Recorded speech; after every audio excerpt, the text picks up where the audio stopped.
Good I can see morning. the glove Welcome on to the beer Beer bottle. Talk. What's that, Tony? I can see the glove on the beer bottle. Yeah. I'm your host, Ed Horse, and I have my awesome co-host with me, Tony. How you doing this morning, Tony? Uh, I'm doing good, actually. Good So, morning, people. so what theme song was that from? Laverne and Shirley. Yep, Laverne and Shirley. When's the last time you saw that? Probably sometime in the 70s.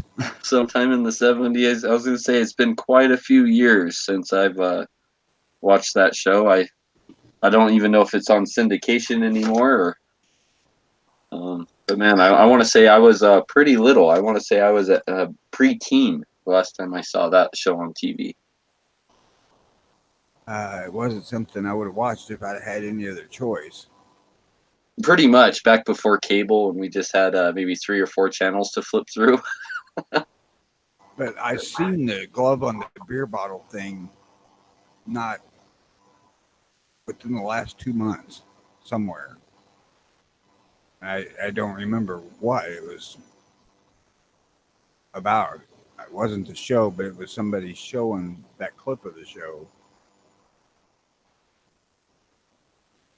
Oh, let's see here. So while we're waiting for some people to tune in and out there, get our little viewer count out.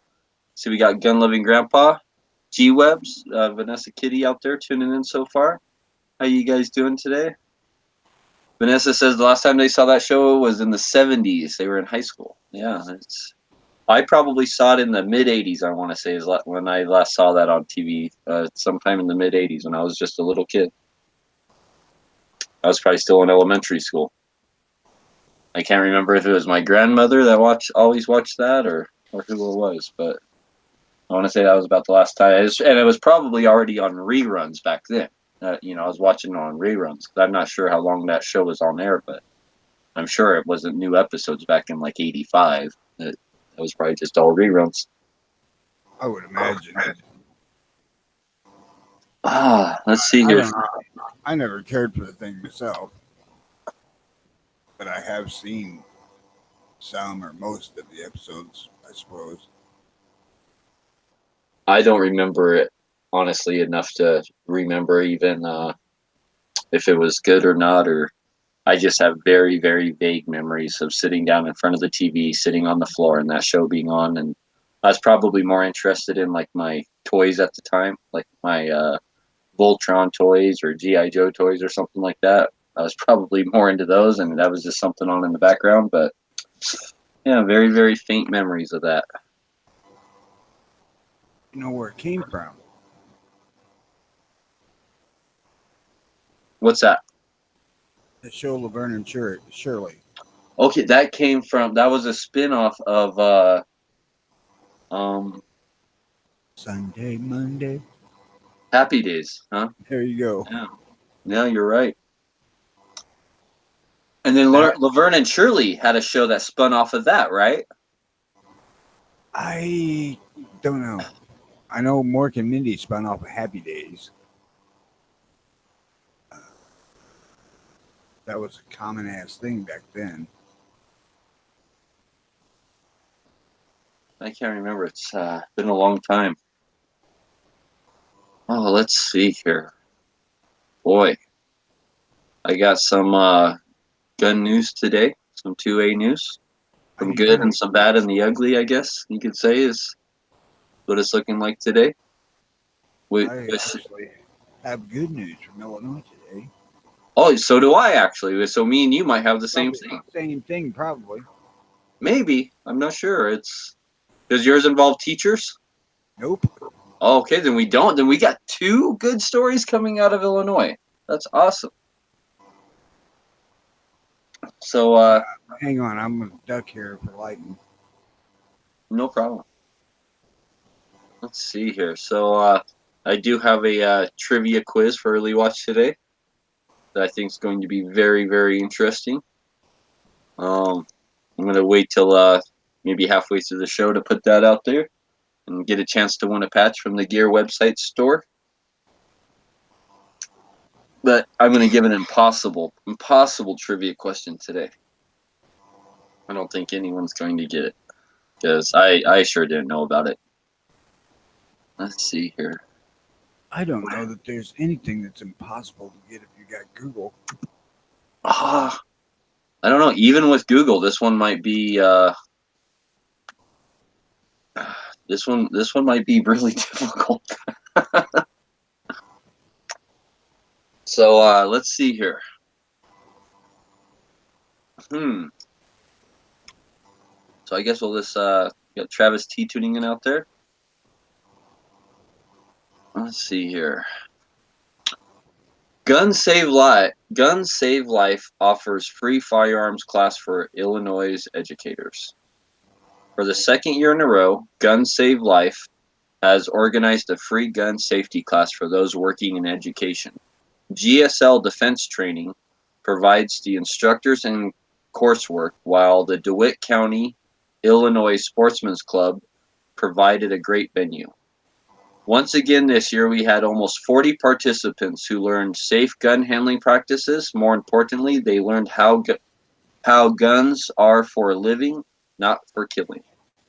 Open to anyone working in any capacity in schools, the class came about from seeing a similar success rate in other states. By taking school employees out of their comfort zones and immersing them in a 2-day hands-on class with lots of live fire and watchful eyes of experienced instructors, we saw their nervousness of guns disappear. In its place, we saw increasing confidence and empowerment develop among participants. One 38-year-old female educator wrote this of her experience. You kept the training moving well and made it fun. You made me feel confident carrying. I was unsure of concealed carry. This course made me feel that I can do it and be a badass at it if necessary. And course evaluations like that one are exactly why the three organizations team up to offer this education professionals from across Illinois at no charge. Participants spent 2 long days learning gun safety as part of the GSL Defense Training Essential Carry Illinois Concealed Carry course. Students also learned about legal considerations, learned the fundamentals of grip, stance, and defensive marksmanship during dry firing. The instructors all volunteered their time for a worthy cause. The students practiced what they had learned during live fire drills, shooting just shy of 250 rounds over the 2 days. They even learned gun cleaning, which one woman found difficult as she had a friend or family member who suffered a fatal gun cleaning accident. Another 72-year-old female participant wrote, I have never shot a gun and I was treated like I would pass the class with no problem. Everyone was wonderful and so helpful to this older lady who just likes shopping. She's no longer part of the I've never shot a gun contingent, and that 72-year-old woman will be a whole lot less susceptible to demagogues who would use fear of the unknown to get her to oppose firearm civil rights for her fellow Americans. Another 41-year-old female teacher wrote this. Very knowledgeable team, great real life stories, very accommodating, very organized, and lots of instructors available for questions and assistance. Thank you for offering this class to instructors. What a wonderful way to promote guns, not evil. I learned a lot and have more confidence around guns and ammo. Indeed, guns don't kill people. People do. And she, like others, learned that the only thing that reliably stops bad people with evil in their hearts is a good guy with a gun. Several other Central Illinois firearms instructors came out to help the GCL defensive training team over the weekend. These included Tim Weir, Dave Randolph, Norm Parsley, and others. Thanks to each and every one of them for their help as well. Like last year, we saw a wonderful transformation in these educators. We might have even made a sheepdog or three. Tell you that 72-year-old grandma, she's definitely a sheepdog now. She's a badass. It's awesome. That's cool.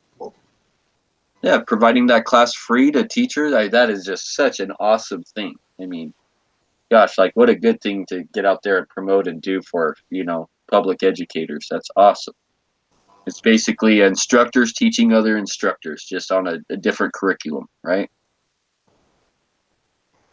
That is just fantastic to hear. So that was my pro-gun Illinois story, Tony. Good Okay. morning, David. Good morning, John. Morning, guys. Good morning, Tony, John, Dead Horse. How was everybody? Good. Thank you guys for joining. I'm fantastic here. I got the window and mirror in the truck yesterday. Went home, had a hamburger. Did you get your window put in the truck? Yes. Nice. Awesome. Now you can drive out in the rain. And I don't have to have it sitting in here if it's raining. Yeah. Make some room in your garage, huh? My Illinois good news is the thing in Deerfield, Illinois, where they were banning any semi-auto long gun got shot down by the court. Their appeal was denied. The court said that what they did was unconstitutional. So, Deerfield residents can have their ARs and whatever other semi-autos they want. And forgive me if I don't have super specific details because I've slept since I read it. No, that's all right. So the semi-automatic thing just got shot down? Yeah, they can't ban them. That's awesome. So do you remember how that exactly came about or anything, or was it a specific person? No, not that I know of. That's still awesome. It's still good news coming out of Illinois. Any of that's really good news coming out of Illinois.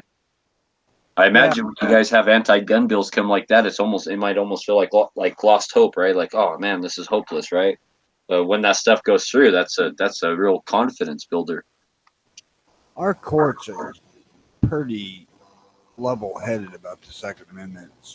At least everything I've seen from them has been. So, I'm hoping that the Floyd thing gets thrown out too. Wouldn't that be nice? Yes, it would. That would be nice for the whole damn country because there's other states that require that same idea. What a precedent to set, right? Exactly. California. Oh, let's see here. So, I need to shout out a thanks to Mike Ozzy Osbourne because he's the one that turned me on to that. definitely. Why don't you plug your email too?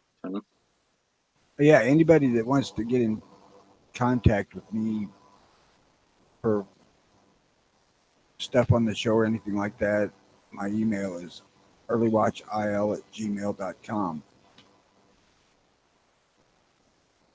Yes, definitely. If you have any 2A news that you would like, 2A or firearm news you would like us to talk about here on the show, any anti-gun agendas coming down the pipeline, anything like that, feel free to send it over to Tony at earlywatchil@gmail.com, and we'll definitely talk about it here on the show. We're on the topic. I probably should check my email.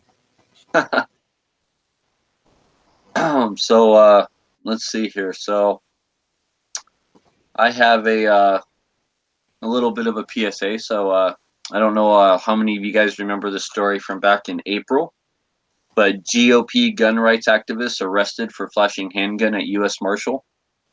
Do you guys remember hearing about that story back in April?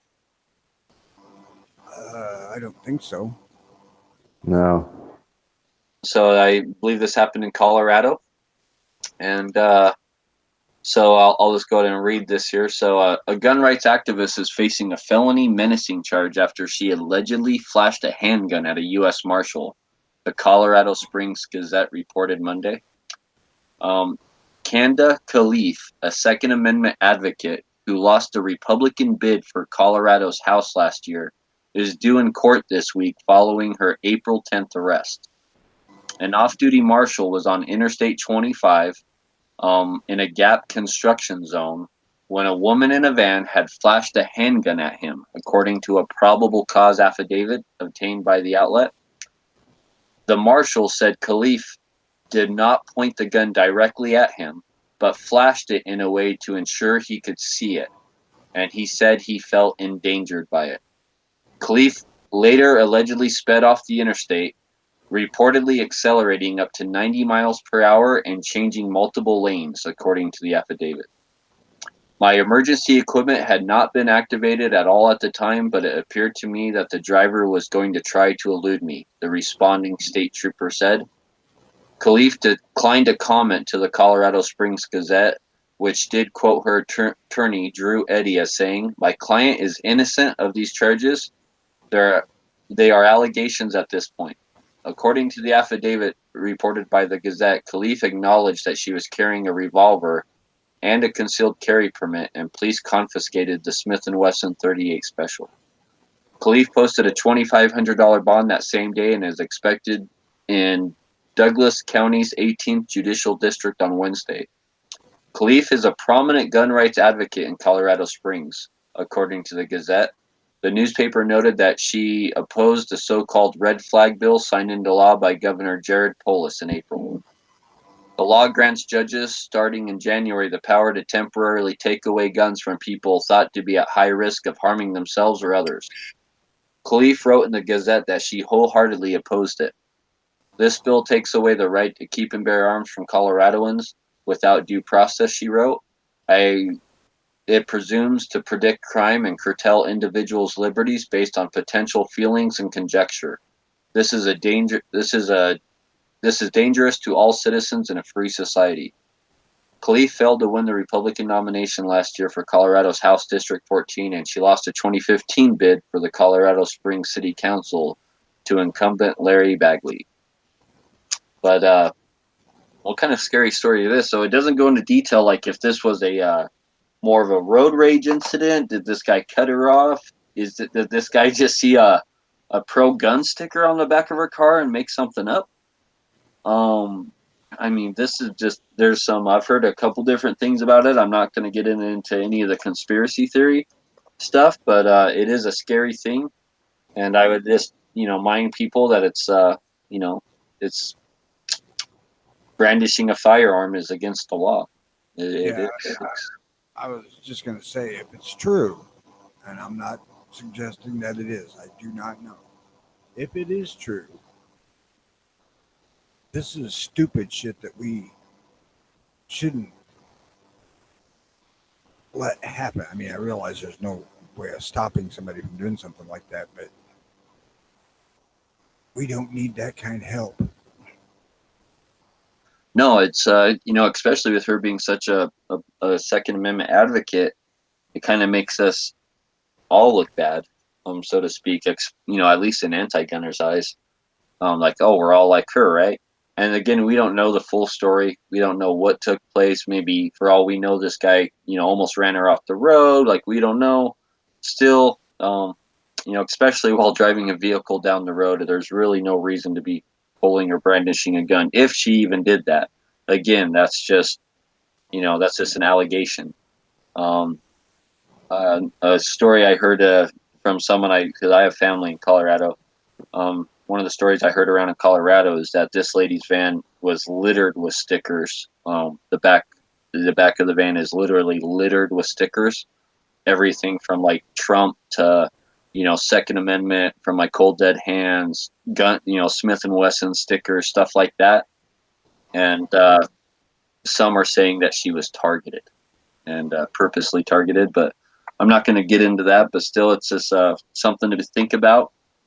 Having a lot of stickers on the back of your vehicles and stuff like that that really point to any type of political party or any kind of anything like that might be that someone might just be against, right? People can easily pick up a phone and make stuff up, and people don't realize it. I would say, but that's a big billboard says "free gun here." Or just someone who's just mad that day, who's anti-gun or whatnot, could easily just pick up a phone and they see all those stickers and they're just going, oh, hey, this person probably has to have a gun, right?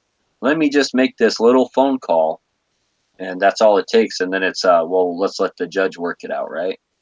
And in the meantime, your life is being ruined. It's a lot harder, I think, for someone to say that when you don't have any identifying stickers of your political party or your political beliefs or stuff like that on the back of your vehicle. It's a lot easier when stuff like that. So hopefully there's some dash cam footage. Hopefully she has dash cam footage and audio. Hopefully there's going to be some evidence turn up that'll exonerate her is what I'm hoping. But if not, I hope her the best. I really hope that either way that she gets through it unscathed as little as possible. So on a grander scale, the damage is already done because people have already heard the headline. People have already heard the meat of the story that some pro-gun person pulled a gun on a cop. And it doesn't matter what happens from here out. There's a large chunk of people that have already decided that's all the story they need to hear. They'll never hear about the trial. They'll never hear whether she's guilty, whether it was made up. So even if it comes out that the cop, ran her off the road and planted a gun in her hand, no one's ever going to hear that story. Well, not no one, but most people are never going to hear that story. But all the people that already heard the story that she pulled a gun on a cop have made their mind up. What did the title of the article say? the title of the article said, oh, gosh, yeah, why don't you know what, Tony? Hold on one second. Reopen, close tab. The title of the article, GOP gun rights activist arrested for flashing handgun at U.S. Marshal. See, that says enough right there to damn us. They don't even have to read the friggin' article. Nope. And that's my exact point, is the damage has been done with a large majority of the population. They read the headline and so there goes the crazy gun people again. Yep. That's exactly why I Take say it right. being an activist for the Second Amendment, you have to watch what you're doing. Don't do stupid shit. That's true. You can't be doing things like that. You shouldn't be doing things like that, even if somebody does cut you off or somebody makes you angry. Well, hell no. Somebody making you angry You on gotta the road for keep no damn control.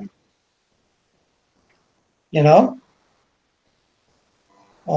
Road rage is fucking stupid, really. But it's It a is. real thing. It really is.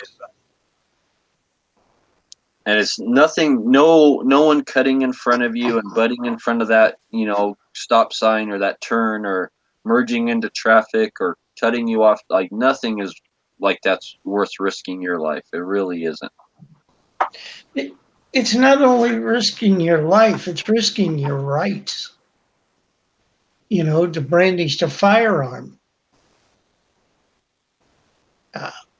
It could get you in trouble. And who knows, maybe that guy that you whipped your piece out and showed it to him was a real bad guy, and he pulls his and starts shooting at you. You don't know what's going on.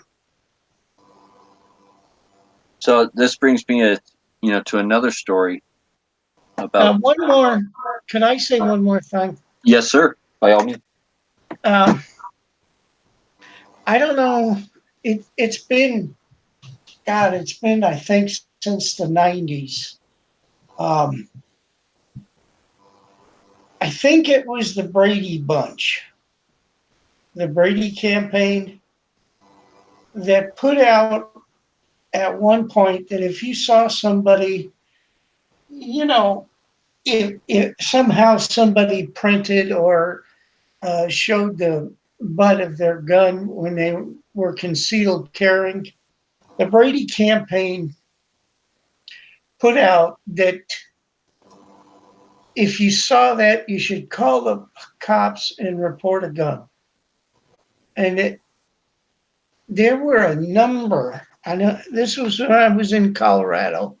And I don't know if it was strictly for Colorado, but there were a number of false reports of people seeing guns. And my brother and I, we were at the local 7-Eleven that we used to go to get gas. And once you got gas, you pull in a parking spot and go in. And my brother, he saw a friend of his who was in front of the place. There were room for about 7 cars, and we were parked in the space at one end, and he saw this friend of his pull into the space at the other end, and they, they were talking to each other, and they went in together, and they came out, and they were they were standing next to their cars, and they were talking kind of loud to, you know, get over that far to each other, and they were talking about meeting up someplace, and having a beer or something, and maybe a barbecue and stuff like that. And the next thing, we get in the car and we drive away. And the next time we go in there, the guy, the clerk, who we knew quite well, uh, told us that it was about 10 minutes after we left that the cops showed up and wanted to know, excuse me, where the guys with the guns went who were yelling and fighting with each other out in the parking lot. The poor clerk, he said he told them that there wasn't anything like that. But somebody had called the cops and said, hey, there's 2 guys with guns out here fighting each other. You need to get there before somebody gets killed or something. These people are not above doing that. Well, filing false police reports and making false allegations is a real thing. Like, there are some scammy people out there who have done that. There was a story we talked about on Early Watch, well over a year ago, actually, that I remember that someone made a false claim about a guy with a gun, that someone put a gun in their face, and the guy was exonerated because the so-called victim, ID'd the gun as a black scary gun, like a Glock or something, and the guy did have a gun on him, but it was like a stainless steel revolver. So because the descriptions were so different from each other, the guy was exonerated of the charges. If that guy would have been carrying a black scary gun, though, it could have gone a very different way for him, right?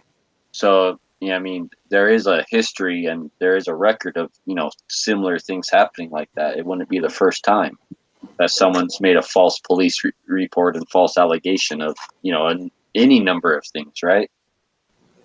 So, that's just a common occurrence nowadays. So it's that's why I really like dash cams and stuff like that. Having a dash cam in all your vehicles and with audio recording and stuff like that, that can be very, very helpful and might save you one day. Getting back on the road rage thing. So a veteran accidentally cuts off driver, gets shot and killed when he tries to apologize. So this was posted back on June 13th. A veteran named Byrne or Byrne. I'm not. It's Byrne. I'm not doing his name justice. He allegedly cut off another driver and pulled over to. I'm not sure exactly like what happened. If there was a chase, yelling back and forth, but he got out of his car to apologize to the other driver. And the other driver's boyfriend, who was a passenger, jumped out and shot him in the chest. And then I'm not sure, the boyfriend also died somehow. I'm not sure if police, the article that I'm reading doesn't go into if the police showed up and shot him or how he died, or if Byrne was able to return fire or how that all went down. I'm waiting for more to come out about this, but that road rage thing is a real thing. And it's just better just to keep driving, avoid it. If someone's following you, trying to run you off the road, honking their horn, call the police. Drive. If you don't have a phone, drive to the nearest police station.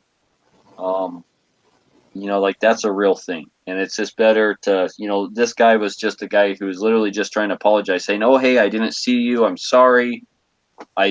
Just trying to apologize. And he just got shot and killed for cutting a car off. That's how crazy it can be out there. So it's keep your head on a swivel and be mindful, folks. Not everyone will accept a simple apology. And some people get way more heated over this driving stuff than what they should be. Well, that's a freaking truth. I think we probably all, I think if you drive long enough, you're going to run into a similar situation. And, we're human. We make mistakes. We have blind spots. We're not perfect. Whether it's our fault or someone else's fault, things can happen. And, I think it's, if you get one of those crazy people, it's, I would just call the police or drive straight to the police station. I really would. I wouldn't try and pull over to a parking lot and try and talk reasoning into them. I would not do that. You get someone following you, flashing their lights, waving their hand at you, throwing stuff out of the car at you. It's the best thing to do is try to avoid that. Just keep driving, call the police, give them their license plate number, give them a description of the car. And we need less people like that on the road, that's for sure. Yeah. Well, What? you have to wonder what life is like at home for these people if they get so angry so easily. Yeah, that's the curious thing because it seems that they only get angry like that when they're in the car or on a keyboard at home, I suppose.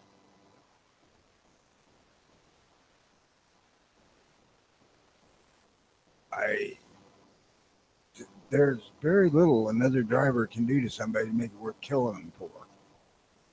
That's true.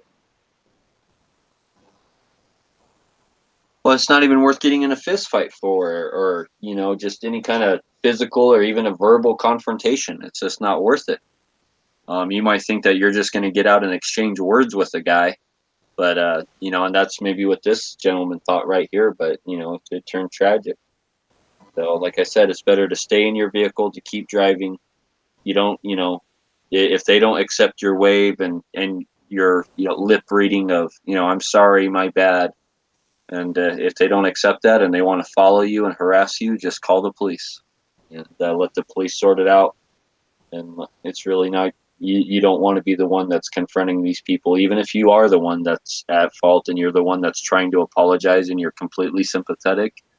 There's crazy people out there that don't care about your apology. Okay, so let's see here. So, legislation would outlaw the distribution of blueprints for 3D printed firearms. So this is coming back around again. I don't remember. I don't know if you guys remember the last time it got shot down. Oh, yeah.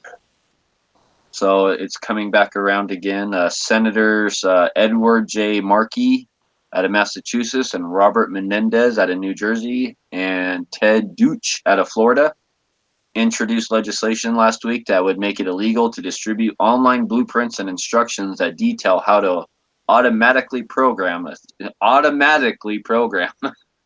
like how they throw the word automatically program a 3D printer to produce or manufacture a firearm. Surprised they didn't use machine gun or assault printer. Assault printers. They're concerned that that 3D printed firearms that made out of plastic, it makes them untraceable because they don't have serial numbers. Not that we can't already make a gun that doesn't have a serial number without using a 3D printer, right? Like that, that's not a thing that hasn't been a thing for the last 100 years. But it also means they can bypass metal detectors and security checkpoints. Not to be legal, they don't They don't, because there is a law saying they have to have at least 1 ounce of metal in them. So that someone's already breaking a law if they make a all polymer gun. Now, would you try an all polymer gun? No. No. Me neither. No, it's just no. Nope. I seen a well-made hardened steel cylinder break on a gun. They ain't making one out of plastic. Get that shit. Yeah, they don't have a plastic that can contain the explosion. I don't. Well, it's not an I explosion, think but little the 22s and burning 22 powder. shorts. Little 22s and 22 shorts they kind of do, but even those just seem to blow up after a couple shots. You know, like they're very disposable. You shoot them once, like they're usually not semi-automatic or anything like that. They're usually a single shot pistol, and you shoot them once, and they're done after that. They're like a Liberty pistol or a Liberty gun. And Well, Have you these guys had a whole shitload of just different designs for lowers and shit too. have you ever heard a 22 out of a 2-inch barrel?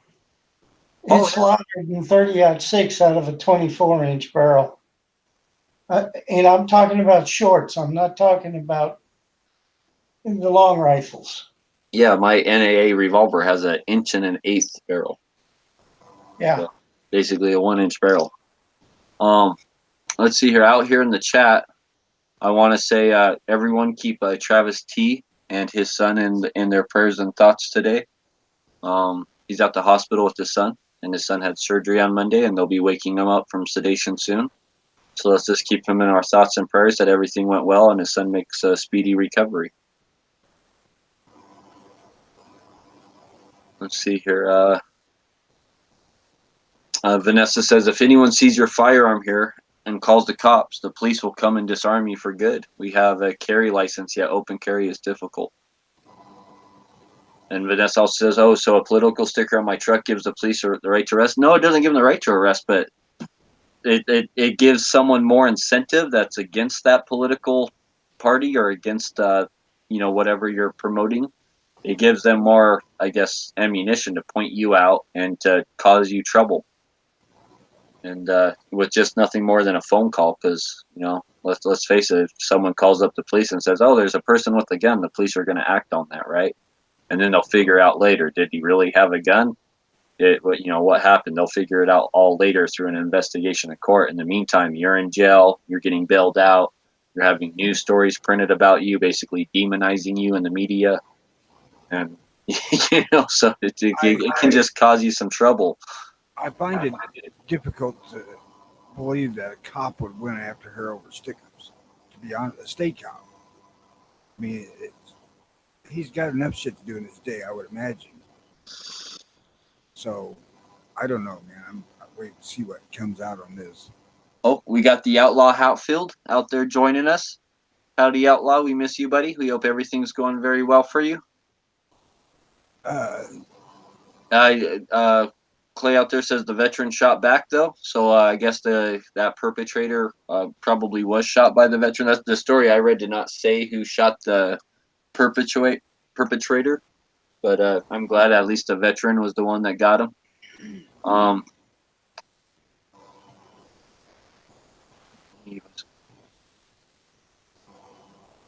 Okay, so Patriot in the Dark saying, I did hear a little bit about this story, Patriot, but not very much.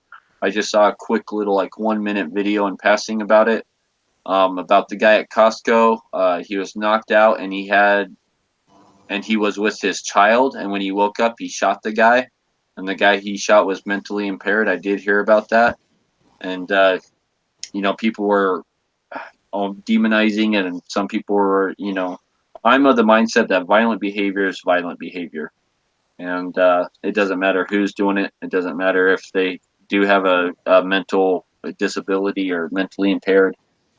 Violent behavior and violent actions are violent behavior and violent actions, and someone can kill you with a punch. You can fall back, knock your head on the concrete. You wake up, you have your child there. I'm not going to say I wouldn't have done the same thing. And not all people who are mentally ill you tell that just by looking at them, right? It's if someone walks up out of nowhere, punches you, which is basically from what I heard happened, there was no argument, no nothing, just literally like a sucker punch out of nowhere. It literally knocked this guy out for a minute, and when he woke up to, his kid was there, and I'm not sure if there was any aggression against his kid or what was going on, but the gentleman who was knocked out immediately reacted and shot the person who had struck him. That's all I know about that story, and I'm sure more and more news are going to come out about, more and more info is going to come out about that. But I just saw a very short thing about that yesterday. Did any of you guys hear about that story? Negative. Yeah, I think it just happened either yesterday or the day before. So I think it's still. I still suspect there's a lot more is going to come out about that. Well, even if the guy was mentally, what the hell do I want to say? If he was mentally disturbed, send me hate mail at earlywatchio@gmail.com. That's not a get out of jail free card. And if you attack somebody, I don't give a shit about your mental state. They have the right to respond.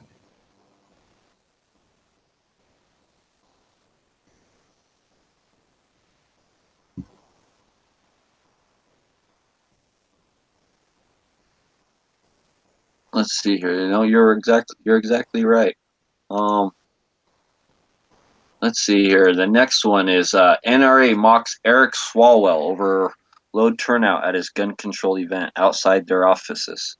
So the NRA was mocking Eric Swalwell, um, about his low attendance. I can't remember if it was 18 people. What the hell? G-Webs on his Instagram on gun websites made a very good post showing different pictures from a different perspective. Because if you were just to look at one of these pictures, you might think, oh yeah, a bunch of people might have turned out for this. But then you take a picture from farther back and you realize how little support this guy had. I think it was someone, I think I read somewhere it was 18 people. Around 18 people actually showed up, I guess, to support the guy, to actually hold signs and all that. And someone told me that there was about just as many media there with news cameras to cover it as there were people to show up to support. So keep that in mind. There's like 18 media guys there with cameras for 18 people to hold They're signs. 18 people, or they're not 18 assistants. Oh, that's what I'm saying. Yeah, probably half of them were on this guy's payroll. I mean, or his close family members and friends. I mean, very, very little support. Gun website's a very, very good post over there on Instagram. You guys should go check it out. I'll post a link to that Instagram post over there on the YouTube side. But it really put it all in perspective. NRA said, no wonder he is polling at 0%, they joked, referring to a relatively low support Swalwell has received in the polls of the 2020 presidential election. That's also, the last I heard, is that he's polling at 0%. And I've also heard that, he has no intention of actually, seriously running for president. It's just a scheme to promote his name to eventually run for California governor. And that's his real goal right now. I really, honest to God, think that the NRA is way fucking out of line for mocking anybody.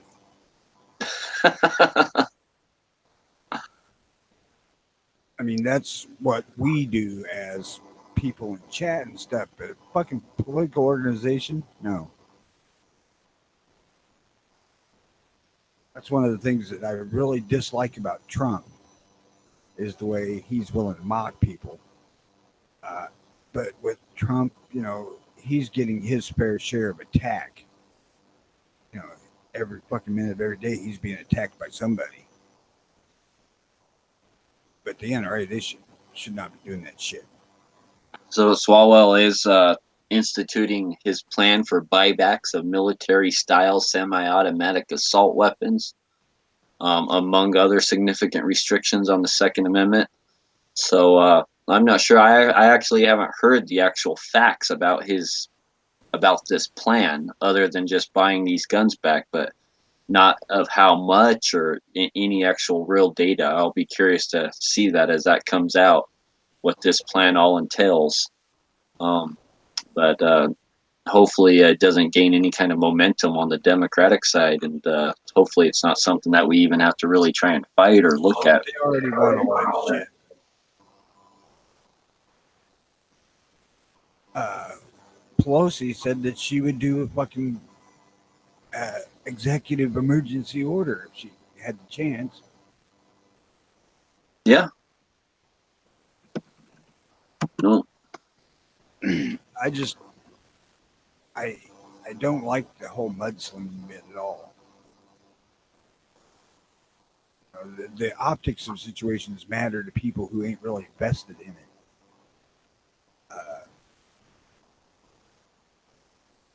And it does not make the 2A community look good either.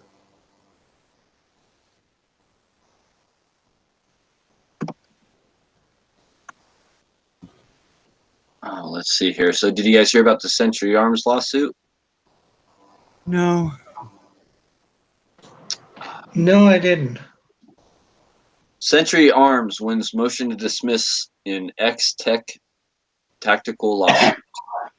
So last month, Century Arms successfully defended against a motion to dismiss filed its X-Tech tactical lawsuit.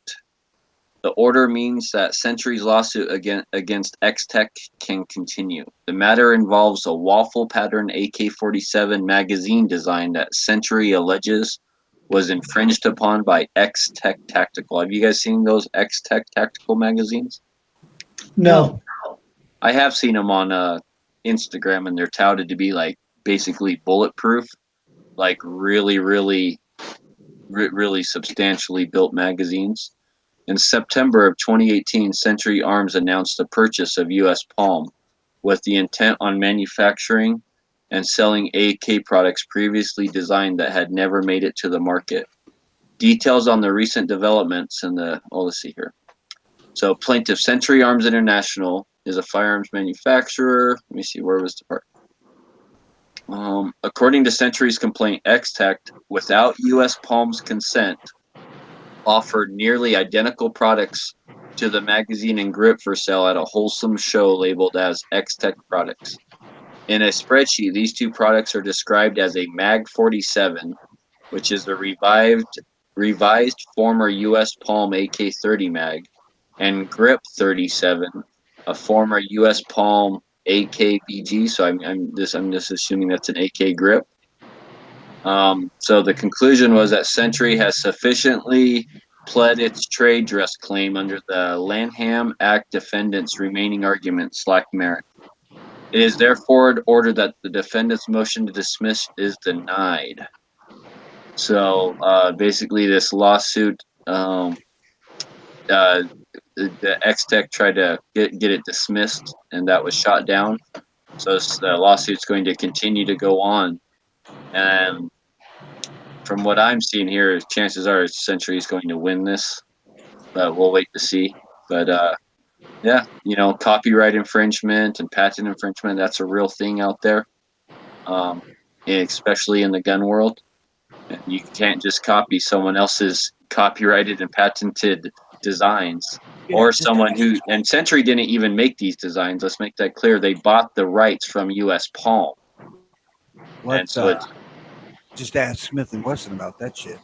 Yeah, with the whole Sigma and Glock thing, right? Yep.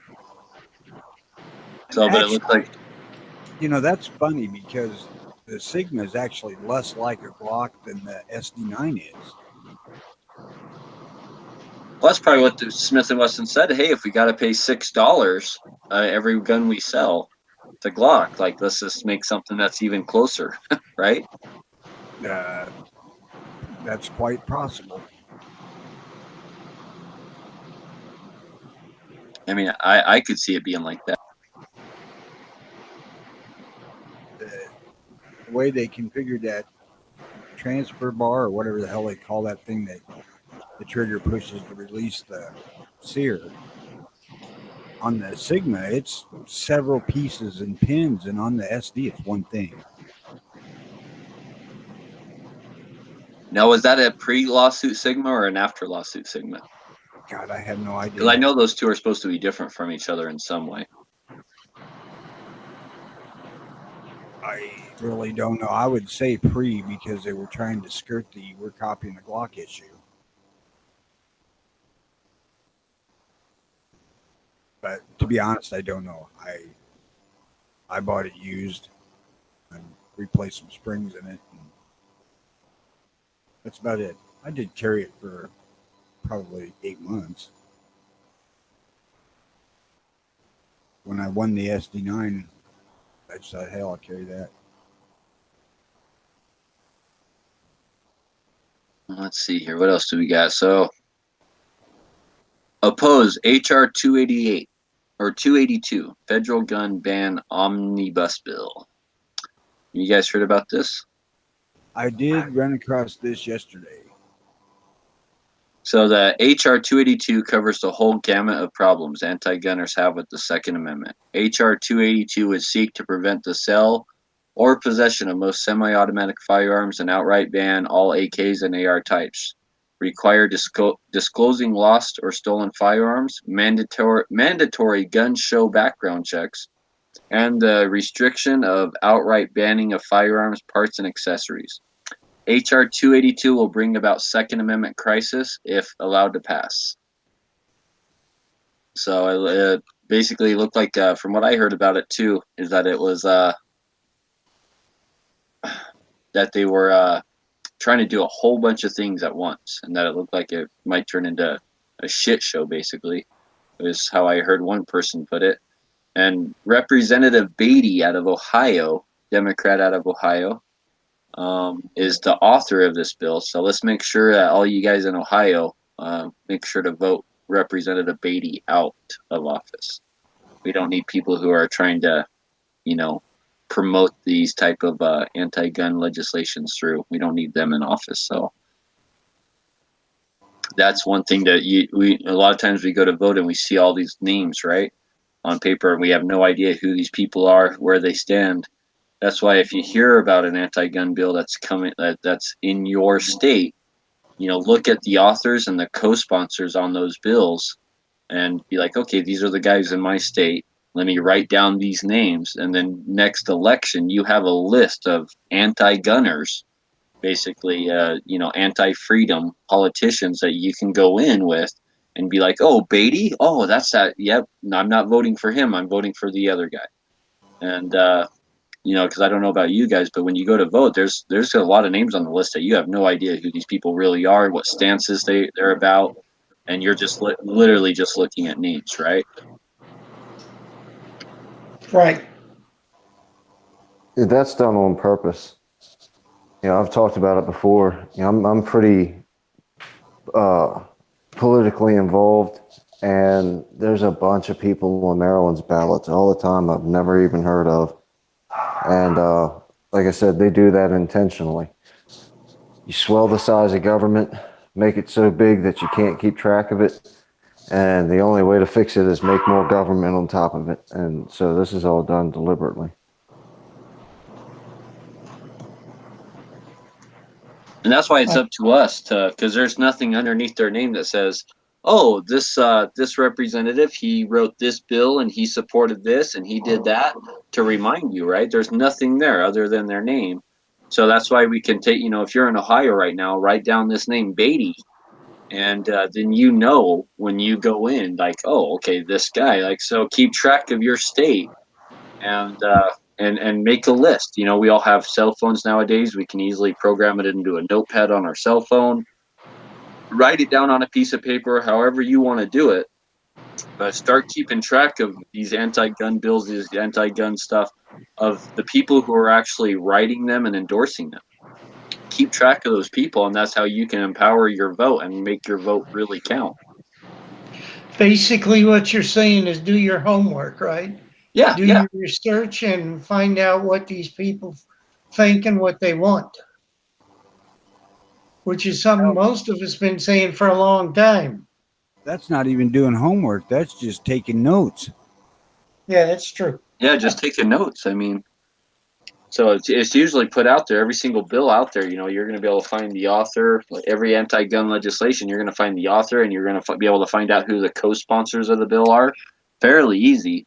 It's just up to us to retain that information somehow. And I don't know about you. I can try and remember the name Beatty and, okay, this guy did this and that all I want. But, and let's face it, sometimes we are just like, okay, I'm going to vote all Republican. Well, not all Republicans are pro-gun, unfortunately. And a lot of them do sponsor anti-gun legislation or even write it. So it's really important just to remember these names, write them down, and keep track of them. So when you do go to that polling booth, that you know the correct names to check. And not every Democrat's anti-gun either. Not every Democrat. So it's really important that we keep track of that, of who's actually trying to institute these anti-gun bills, and who's co-sponsoring, because those are the main people that we really need to send a message to. And it sends a message to all other politicians like, oh man, look what happened to Harry. Harry tried to introduce the anti-gun bill, and look what happened to him. He got voted out of office. Like he's out of politics now. His career is ruined. So maybe we shouldn't. Maybe we don't want to get behind an anti-gun legislation. Maybe we don't want to co-sponsor a bill. Maybe we don't want to author a bill. That will send a real clear message to a lot of politicians, I think, if we can pull together as a 2A community and start voting these people out of office.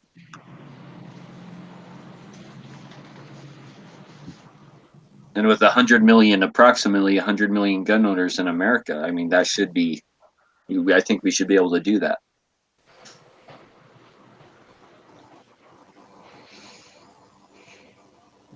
Okay, let's see here. So that's all my 2A news for today. So let's see here. Today's one of the better 2A news days that we've been on since you came on to do this show. So, woohoo! Yeah, trying to mix the good, like I said, the good, the bad, and the ugly. We had a couple good stories, we had a couple ugly stories, and a couple bad stories. But it's good to put all that out there, make people aware, right? I just hope the people that do this show find it interesting or entertaining. Yeah, and just mainly to promote awareness and make them aware of these stories. I think it's important. And I'm not going to be able to find everything. So if there's anything that I missed that you want to see talked about, feel free to email Tony over at earlywatchil@gmail.com. And we would gladly love to talk about any 2A news or firearm stories that you send in to us. And we would love to have your input. If you would like. Also, we would like to get an early watch for each state, like Alaska AK, early watch AK, or Hawaii HI. It's easy to find out if we got one. Just try to get that Gmail address. If it's taken, there's already one that has it. So, yeah, I don't have a list of what we have already, is what I'm getting at. Yeah, and there's no hoops to join. There's nothing you have to do. The only thing you have to do is take it upon yourself to say, hey, I want to be an activist. I want to be a part of this. I want to get this information out there. I think it's important. And then share your local and state stories, and share them with us. Count on the early watch people to share them stories, because I sure ain't going looking for them. I don't have enough time nor patience to wade through that much crap. Especially on local and state levels, right? Because I'll tell you what, like a pretty anti-gun or pro-gun legislation can roll through somewhere like somewhere Alabama, some county in Alabama can become a sanctuary county. It's sure not going to pull up on my Google searches, right? Just like all those sanctuary counties in Illinois. I mean, none of that pulls up on my Google searches. The last one, I'm a member of the group, or whatever the hell they call it, club, whatever you want, that gets notified on the Illinois stuff. But the last thing I seen anywhere was Tennessee, which surprised me. One, I didn't realize you need a sanctuary county anywhere in Tennessee, but two, that I got notifications for that. Well, I heard that some states are even pro-gun states and pro-gun counties, even without any anti-gun legislation coming down the pike or enacted. They're going to a sanctuary state just to send a message. They're going to they're pushing that proactively, just to either try and send a message or just to try and put a safeguard in place that's already existing. Yes, before even anti-gun legislation comes down. Yes, and thank you, Missouri, for leading the way to what should be done in this whole damn country. Yes.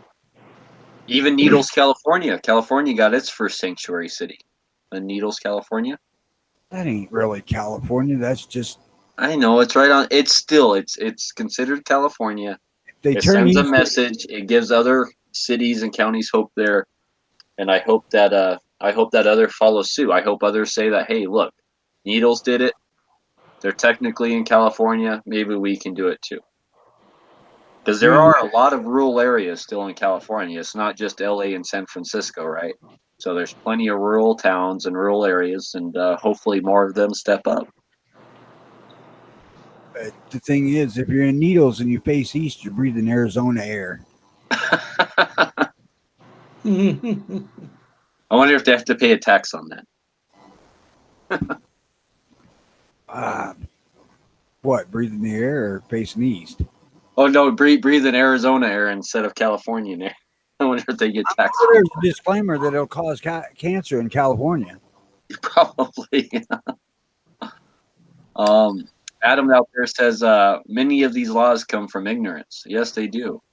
And don't forget that in the primaries, you need to know which Republican candidates haven't voted against rights. That is very, very true. Adam also says, "Thank you, Early Watch. It's my version of coffee and a newspaper in the morning." Oh, we appreciate that. Oh, let's see here. So we're only an hour into it. Usually we go about 2 hours. So we're open to talk about whatever you guys want. Anything you guys want to talk about, John,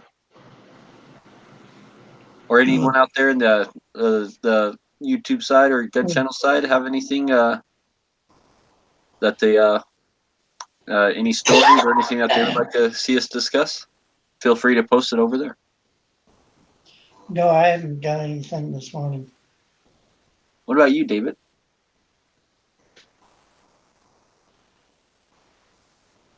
Going back to touch on the knockout story one more time. I don't know how prolific it is where you live, but I know Chicago had its bit, Baltimore's had its bit, where people go around playing the knockout game. Bunch of kids walk around and sucker punch men and women in the back of the head trying to knock them out. So, I don't care if you're mentally ill or not. If you try to punch me in the face, you're going to have problems. I forgot all about that damn game. Yeah, that was someone had even been killed by that, right? I remember at least one person had actually died from being punched in the face, and I'm not sure if it was the punch or their head hitting concrete or what it was. But I mean, that's a serious thing. People die from a single punch, from a single fall. You can die just from hitting your head. I mean, that's a real serious thing. Well, what do you expect when you got a culture that's grown up eating Tide Pods and other shit?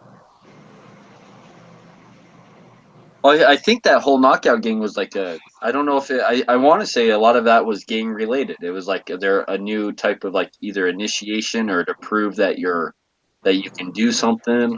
But I want to say No. a lot of that was gang related, wasn't it? It may have originally started somewhere way back when as a gang thing, but when it hit the news and became popular, it was just a stupid person walking down the street with a bunch of their friends thing. And going back on that Costco shooting, it was an LAPD officer that was knocked out.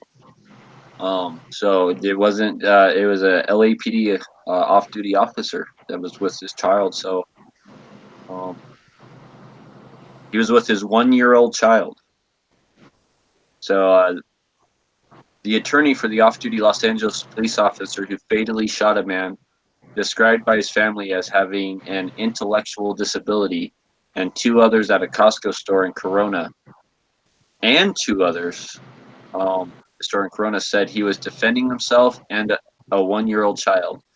The attorney, David Winslow, said the officer was getting a food sample for his son when he was attacked and briefly knocked out. Let's see here. He was shopping with his wife and 1.5-year-old at Costco. His son was in his arms, and he was feeding his son some samples when within seconds he was on the ground and woke up from being unconscious, and he was fighting for his life, Winslow said in an interview with the Times. Los Angeles police investigators are reviewing whether the officer violated any department policies in the altercation, officials said Monday.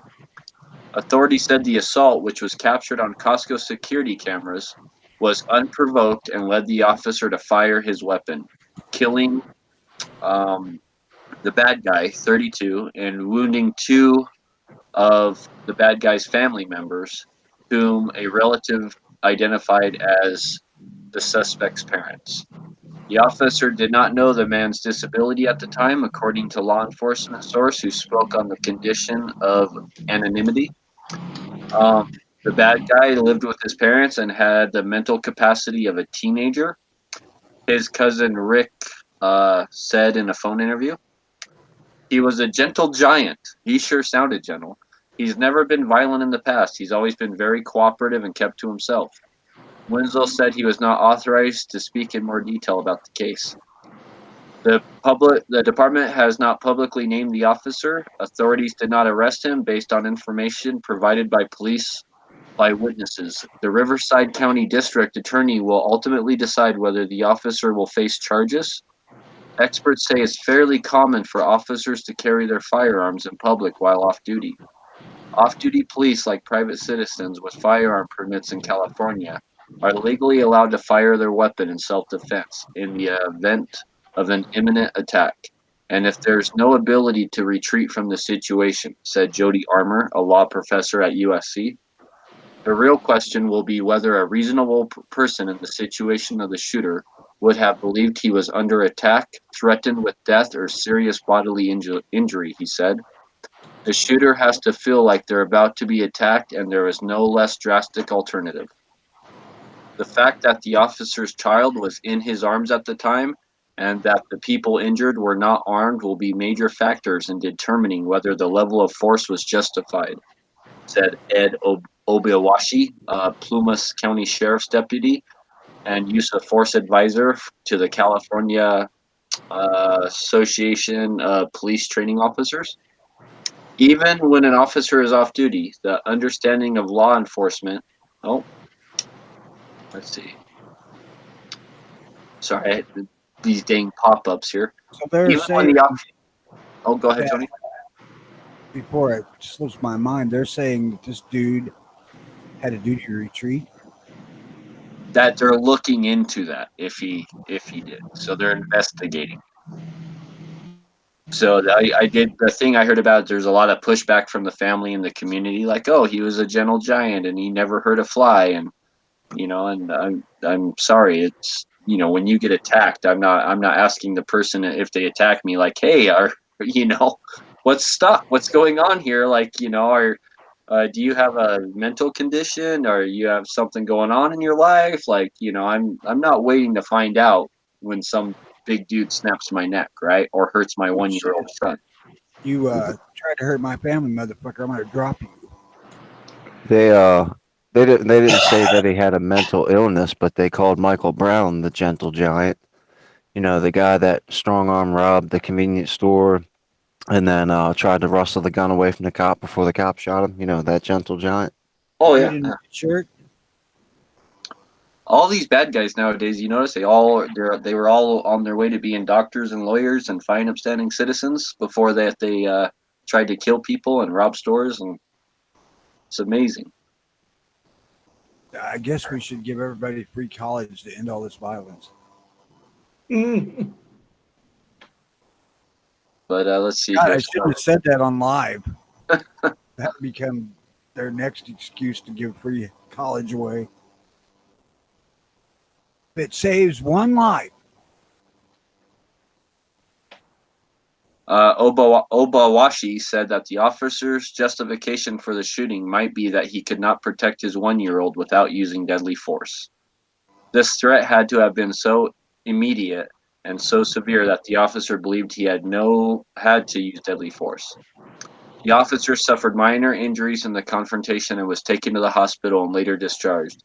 His gun was the only weapon involved in the incident. So, it's a really sad case. Look, if he would have fell on that infant, it would have been a whole different freaking conversation. So, in that event, I say he was completely justified.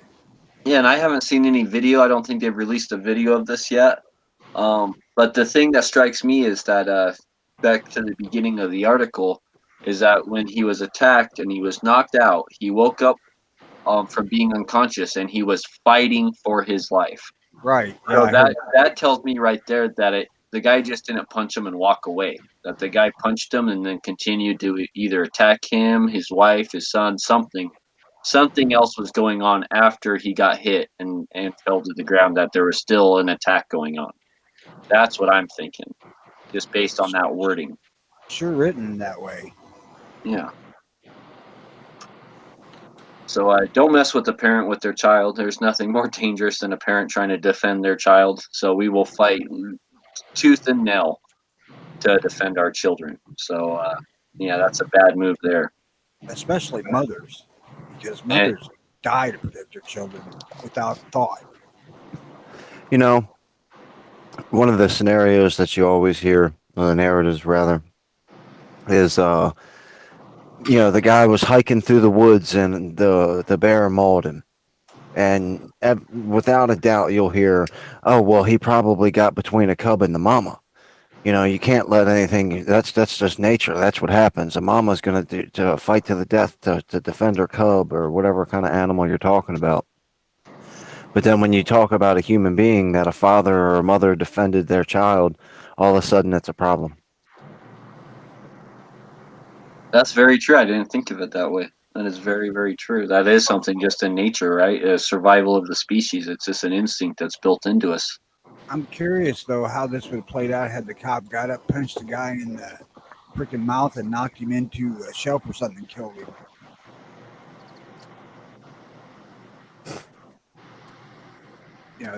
So you think that they're maybe publicizing it a lot just because there was a gun involved? Anything to make guns look Of bad. course.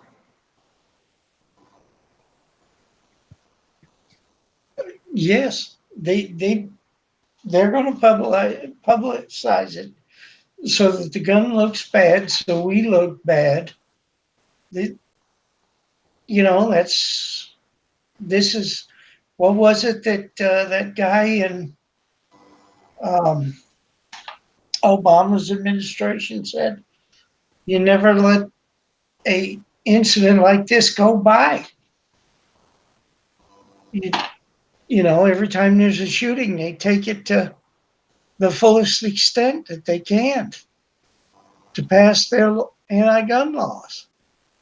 The one thing about this story, I believe this story didn't mention it, but apparently his parents were with him and that they were injured too. I believe that they were shot, so I'm not sure if they tried to also attack this officer or what went on with that, or maybe it was just they were standing behind him, behind their child when the officer shot and were just hit by stray rounds. I'm not sure. That's definitely going to come into play. Is how did the parents ended up getting shot? I think that's going to come into play also. But also remember, like, I don't know if you guys have ever heard a strange bump in the night and just have woken up out of a dead sleep, right? And how disoriented you can be, and you're trying to gain your senses and all that. Imagine waking up on the ground, after suffering a concussion. Usually, a concussion's involved to be actually knocked out, and that's part of the knocking out process, right? So a severe concussion. Imagine how disorienting you could be being struck like that, waking up on the ground, some guy's trying to attack you, your child's in your arms crying. I mean, just imagine the disorientation that the officer might have been going through, and I think instincts probably kicked in. I would say that he probably fell back on what he was taught. Yeah.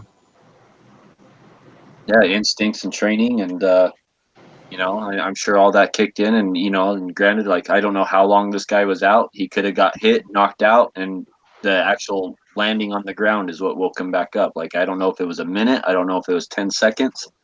It doesn't say, but either way, I mean, just I can't even imagine what was going through this officer's mind. I hope I never have to know.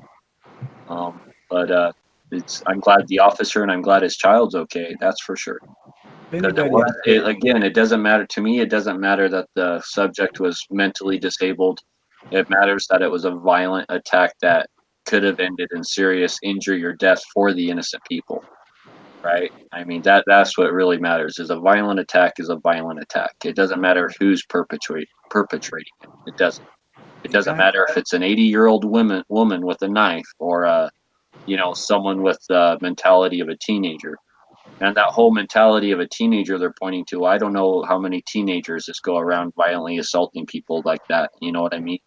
That's just not a common thing. So there has to be more to it than that. Anybody out there that's been knocked out, try to remember what it was like when you first got your wits back.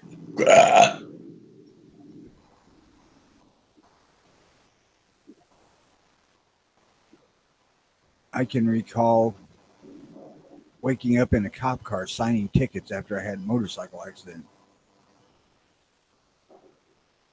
I evidently was never unconscious, but I have no memory of anything but right up to the point where I hit the car until I woke up in the cop car signing tickets. I had the experience years ago in a former life. I was a over the road truck driver, and I had the experience of rolling a truck. And all I can remember is getting up and crawling through the front where the front window or the windshield was.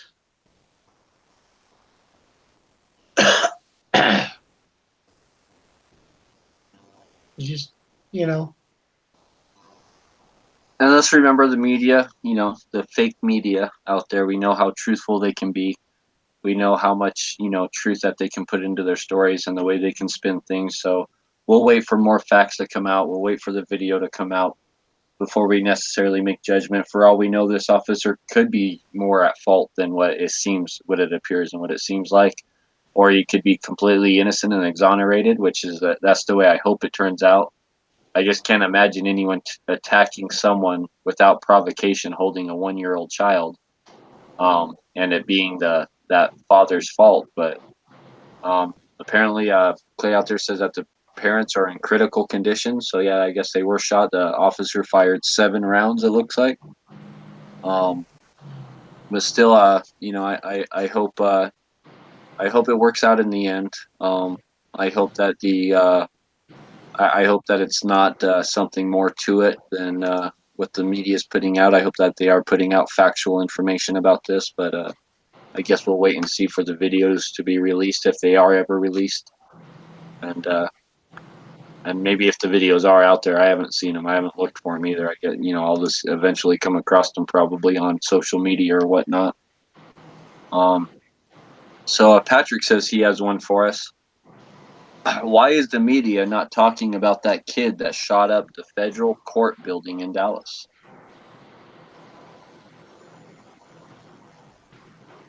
When did this occur? You have not heard about that, Tony? No, I don't think so. So that happened the other day.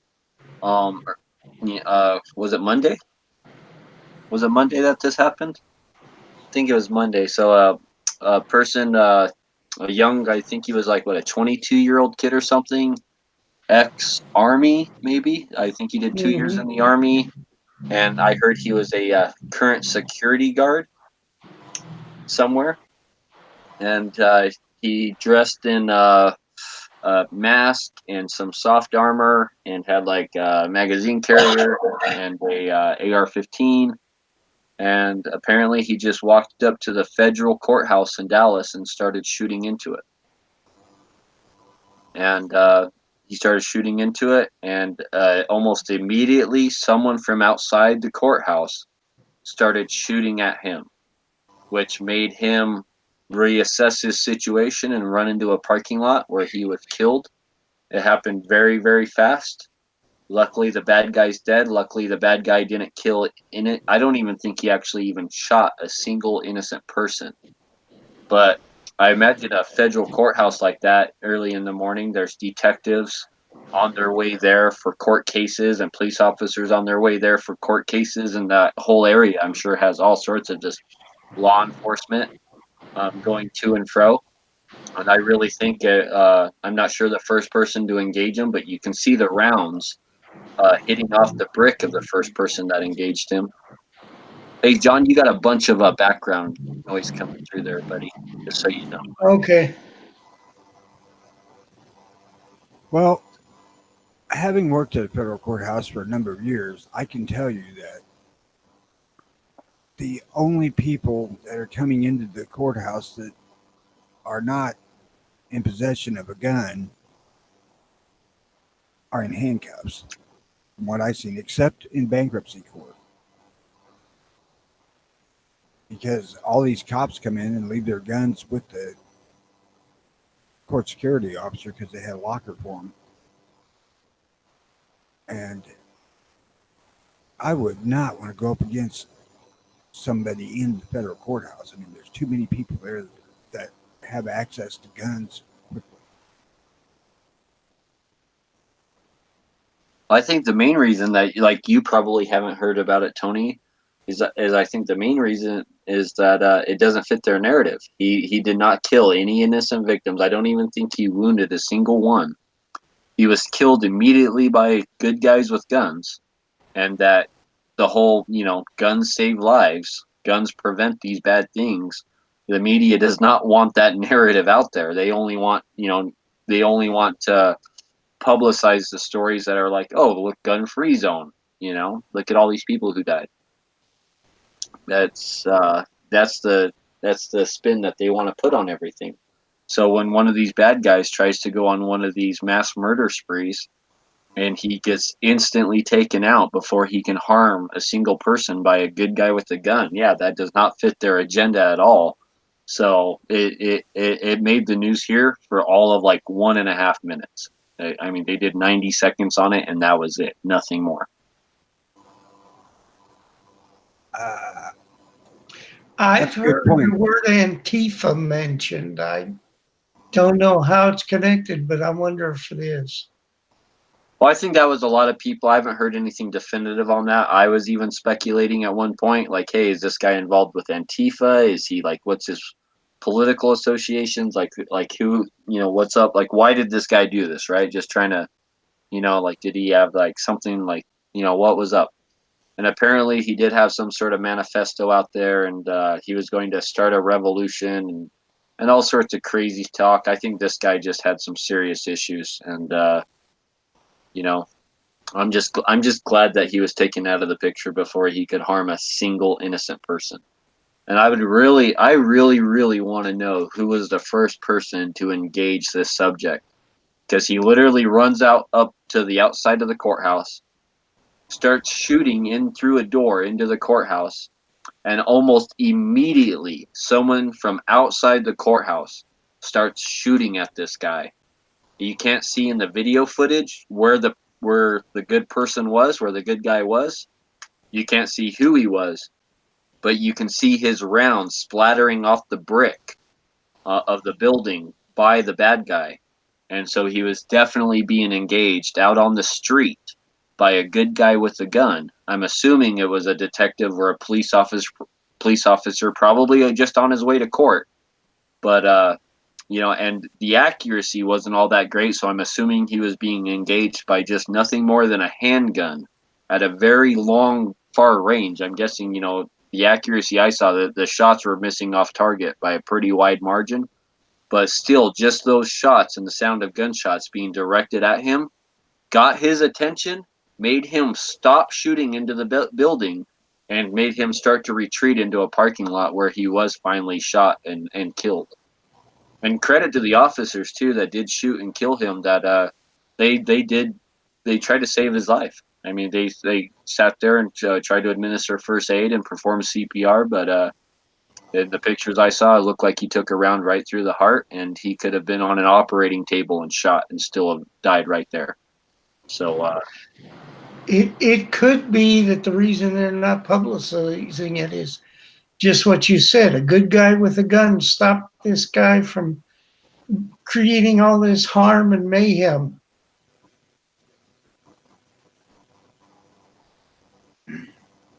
Is that an angle that we should look at? well, no, I think that's the exact reason. It doesn't fit their narrative or their agenda. Well, I'll tell you something else too. The court can really clamp the lid down on this sort of thing. I mean, they are not renowned for sharing information what happens on courthouse property. I mean, we were specifically told you do not talk to the press ever.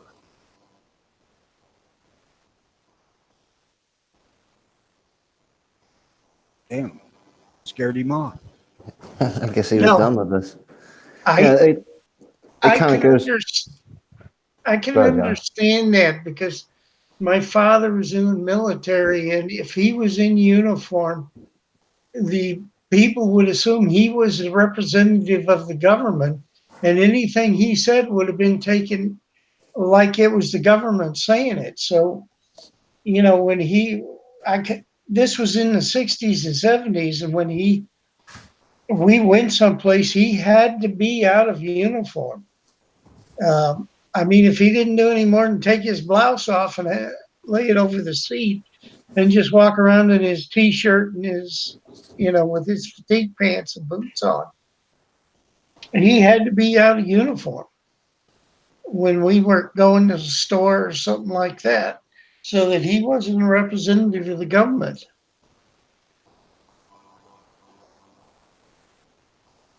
It goes to show the corruption that the media is just a political party. Because if you think about, if I own a newspaper and there's a cool story, like a bad guy tries to shoot up a courthouse and a good guy stops him, that's a newspaper selling headline right there. You could sell a ton of newspapers that way. That's a great story. But, that's not what they want to do. They have their agenda. And, these type of stories not being publicized are a perfect example of it. Along with how they word their headlines.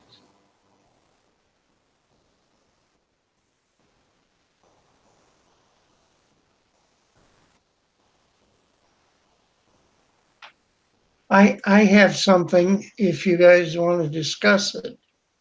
Yes, sir. It's Shoot, new. John. Shoot, John. We still have another half an hour here. It's New Hampshire Bill HB 101.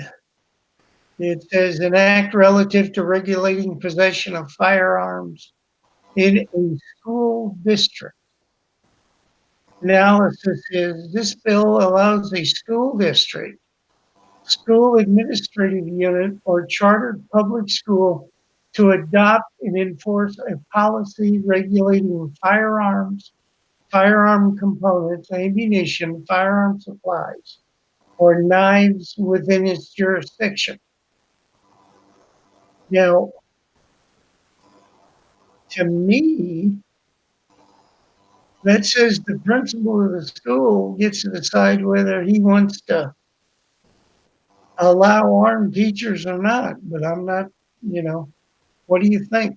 So I pulled it out. So House Bill 101, an act relative to regulating possession of firearms in a school district. So let's see here. This bill allows a school district, school administrative unit, or a chartered public school to adopt and enforce a policy regulating firearms, firearm components, ammunition, firearm supplies, or knives within its jurisdiction. So let's see here. New paragraph. Let's see here. That's basically it. That's the whole bill. I mean, is this bill allows? Yeah. This is super short. This is the actual wording of the entire bill. This bill allows a school district, school administrative unit, or chartered public school to adopt and enforce a policy regulating firearms, firearm components, ammunition, firearm supplies, or knives within its jurisdiction. So that does sound an awfully lot like they're letting at least that local school district to adopt their own policies on whether they want to arm teachers or not have teachers armed. What happens if they let it happen throughout the district and not just on school property?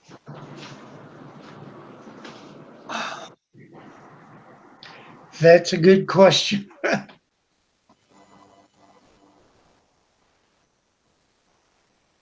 It is yeah, I'm even seeing people comment here that they usually like short, non-wordy bills, but this bill is too short. Hmm. It might also be it's pretty clear that a district will be able to ban guns from the district schools. So some people are saying this is anti-gun, some people are saying it's pro-gun to give the schools a choice, or let them it's both, that they can make their own decisions based on the actual school district, county, or whatnot. Let's see here. So Senator Fuller Clark. Do we know who Senator Fuller Clark is? Is he a Democrat or Republican? He's not in my district. I don't know. He's a Democratic member of the New Hampshire Senate. So that does not sound good. Martha Fuller Clark. So that does not sound good that the main senator behind this bill is a Democrat. And let's see, the other representatives, even a California representative is a sponsor of this bill. So we have, representatives from California behind New Hampshire anti-gun laws. So just, let's see here. Let's look up a couple more names just to make sure that these guys are all Democrats. If they are all Democrats, I'm going to just go out on a limb saying that this is more anti-gun than it is pro-gun. That's certainly the first place I jumped. Yeah, Democrat. So all these people are these names I'm all searching here that are sponsoring this bill are all Democrats.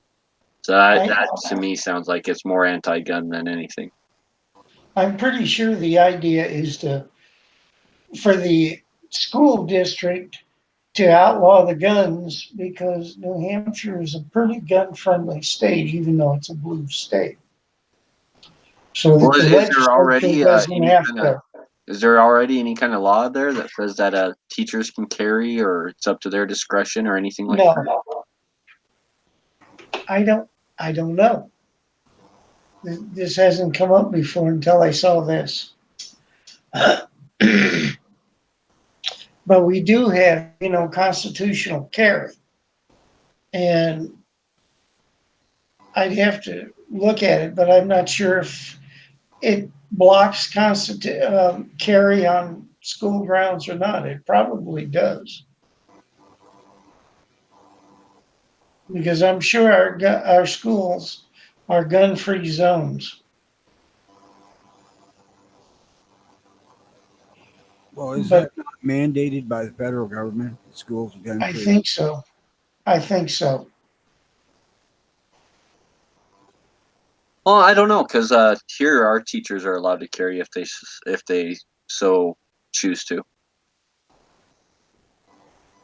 And I'm sure, like I was saying, I think this is to put the onus on the school district so that the legislators don't have to be involved in outlawing the guns from the school district.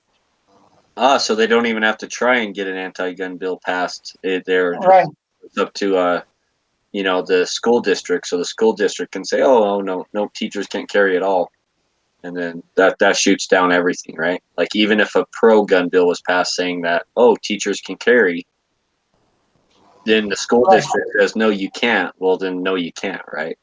Well, the thing is, though, if you're in the city.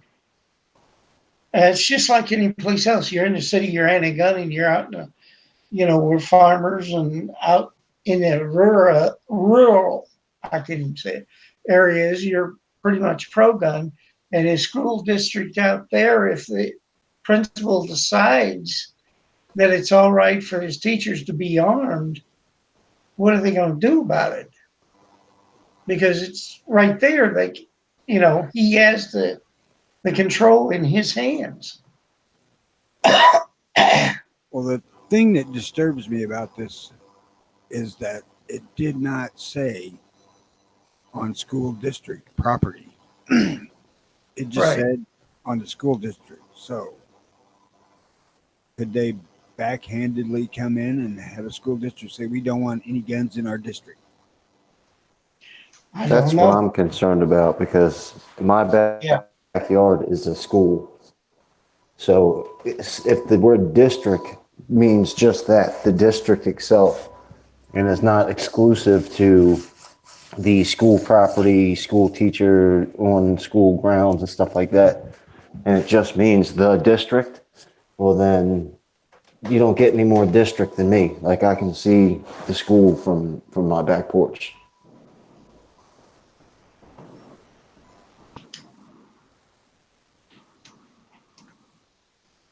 As far as I know, there's a federal law that says you can't have a gun within 1,000 feet of school. Yeah. That may have got shot down. I don't know. But Even basically, from the school building, I'm 300 feet from the actual brick of the building. And if you're counting school property, I'm 5 feet away from the school property. they specifically wrote that into our concealed carry law that we could, in fact, carry our gun with us when we're like going to pick up kids at school or something like that. But to go into school, you had to disarm. And that's Well, when they wrote in that. isn't that with all federal buildings you can't carry in the post office or the courthouse or anything like that?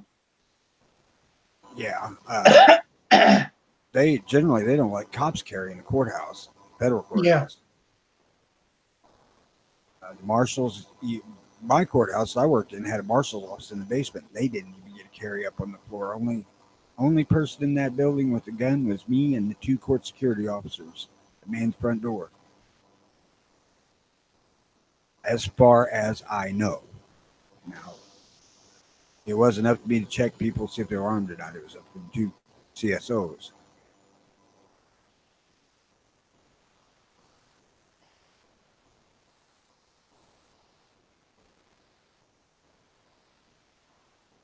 Let's see out there.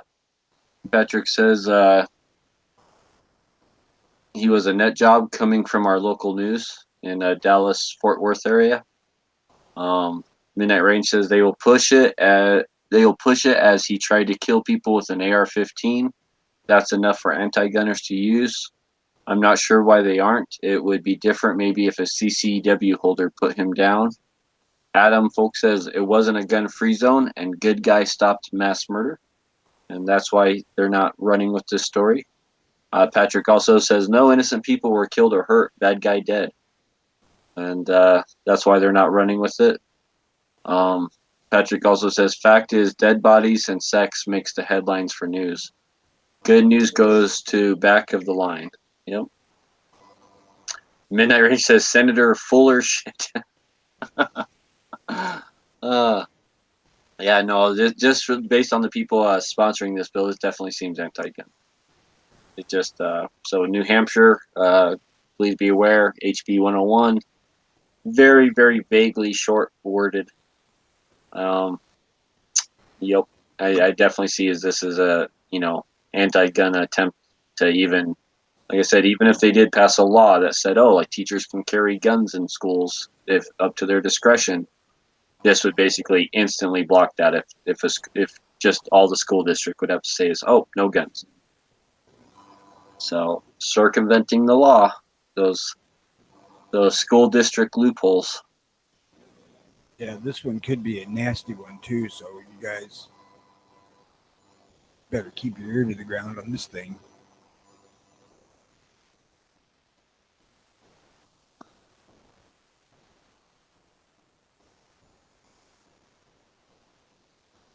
let's see here.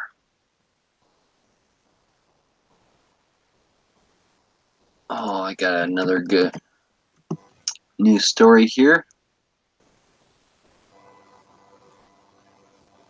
So, High Point, Name the Nine contest. Have you guys heard about that at all?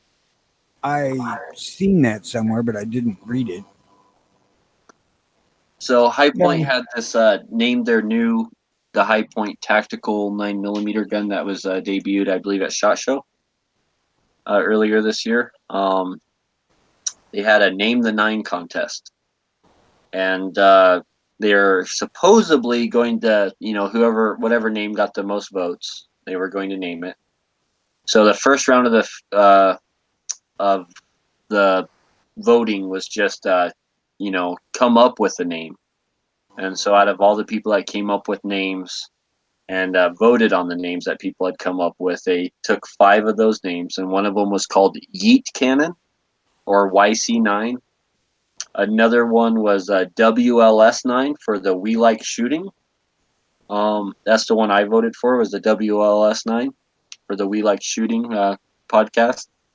Another one was PS9 for Problem Solver 9. Let's see, I think SOTG for like Son of the Gun, I believe was another one. So they had these, they narrowed it down to 5 of them. And then they had voting on that 5. And then they pretty much completely trolled the High Point trolls after the voting had ended, and everyone thought Yeet Cannon was going to win, because that was the one that got the most votes, with the We Like Shooting in second. And then said, nah, these aren't really the name. We're not going to name it this stuff. These are the real names, which are C19 or C9-G2 or AMP9 or PHX9 or C9-E or 9 EVOS or CTAC9. So those are the real choices of the real name that they're going to name the gun. But it was basically a whole troll to the social media trolls out there that really thought that High Point was going to name it Yeet 9. What they should name it. I just have to say bravo, High Point, bravo. Very well done.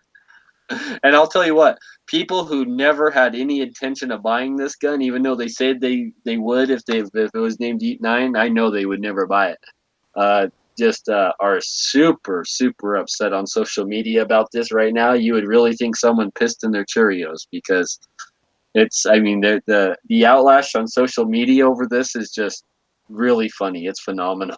I just can't believe.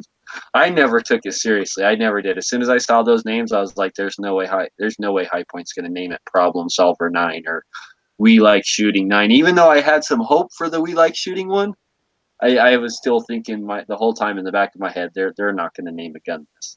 I mean, they're just not. And yeah, it turned out all to be a troll from High Point. They should name the thing CSSG. I'm saying High Point got a little bit of revenge there. CSSG. What's CSSG? Chicago Southside Glock. Oh, okay, I like that one, Tony. But probably, I don't know, maybe one of the most iconic meme guns of all time. The High Point got a little revenge on social media, so I just think it was really, really funny that they got some payback. It is funny. Not as funny when they mess with your damn pancakes, though. IHOP. All the International House of Burgers. Yeah. Oh, there was a lot of outlash about that too. A lot of people took that real serious. Yeah, and they just put out a thing saying they were going to change it back here last month. I don't know. The thing they put out was last month. They were talking about changing it back sometime in June. Yeah, I think that was a troll too, because they just came out with a new commercial where some lady standing there talking about International House of Pancakes is bringing pancakes back, and here they are. And when she uncovers them, it's a bunch of new hamburgers. Oh, so I got a story coming out about Wayne Newton. You guys know, I mean, you guys know who Wayne Newton is, right? Yeah, he was the Las Vegas singer and yeah really prominent in Las Vegas, right? he was the mouthpiece for the drug cartel in one of the Timothy Dalton Bond movies. Let's see here. So Wayne Newton tells Vegas jury he fired shots as burglars fled.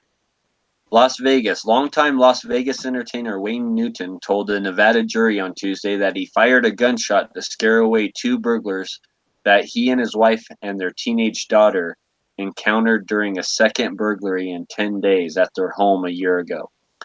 My wife was in hysterics and crying, Newton said, adding that Kathleen McCrone, Newton told him one of the fleeing men raised a tire iron as if to hit her before he used a metal rod to attack one of the family's large Rhodesian Ridgeback dogs. She said, "Shoot him, shoot him. There they are. He almost hit me with that pipe iron." The 77-year-old Donkeyshone singer said, "I decided to take one shot in the air. That was the last time I saw them."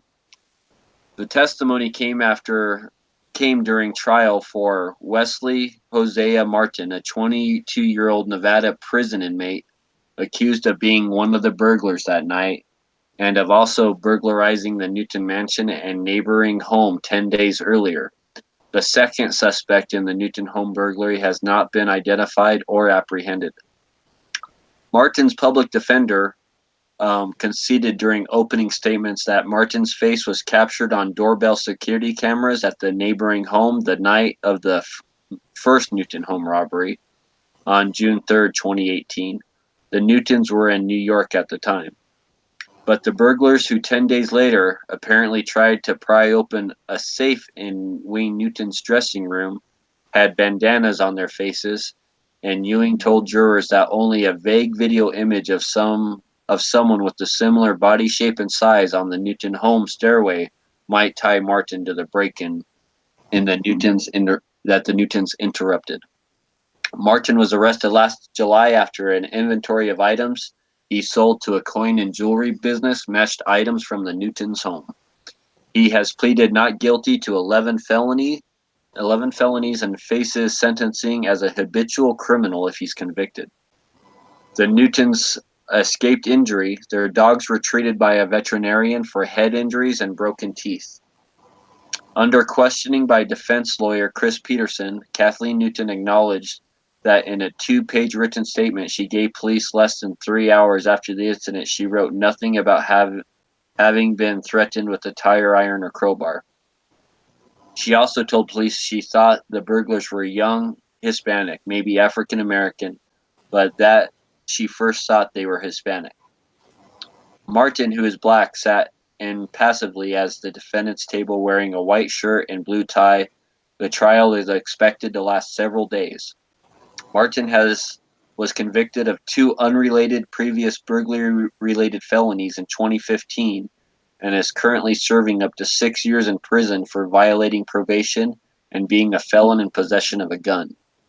Wayne Newton used a black cane to walk to the witness stand, where he stated his full name, Carson Wayne Newton, as the courtroom gallery filled with off-duty prosecutors, defense attorneys, and several judges in plain clothes. He is marking his 60th year performing in Las Vegas. He and his family moved to their current home in 2013 following the bankruptcy sale of their nearby 40-acre estate, Casa de Shenandoah. Newton told prosecutor John Giordani that he's been using the cane following back surgery. Newton said he couldn't identify the burglars during the late June 13th, 2018 incident. They disappeared through a hedge toward a wall on his large property in southeast Las Vegas. Police recovered items on the other side of the wall, including coins, a watch, a bottle of Stefano Ricci cologne that Newton identified as his, and one white shoe matching another that remained in Newton's closet. So he still wanted just a one shoe, huh? After Peterson questioned Newton about being unable to recall how how a quote about being angry about the break-ins made it into the media report. Giordani returned to the topic to end Newton's testimony. Let me get this straight, the prosecutor said. So your home is invaded on 2 different occasions? Your wife's assaulted with a crowbar, your dogs are beaten, and you're angry, right? Very, Newton said. Wow. So see, they're even bringing in just trying to bring in the defense in this is trying to bring in the he was angry about the situation as part of their defense. So that just keep in mind what you say matters. What you say to the media after a situation like this, it can be used against you, right? That whole you have the right to remain silent. Everything you say can and will be used against you in a court of law. That just doesn't go for what you tell the police. That goes for what you tell the media, your friends, family, anyone about this. So definitely, you might want to get a lawyer. That's probably the first thing he should have done is get a lawyer and before he made any statements, and let your lawyer make your statements to the media and whatnot. People on the out that have never been in a situation where their life is at risk really cannot understand what occurs. The tunnel vision, being able to, or not being able to, whichever way you want to look at it, focus on a specific thing and be oblivious to other things.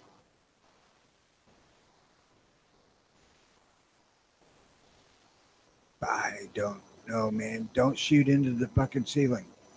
Put some bitch down, then you'll have proof. Yes, it's him. It's his body.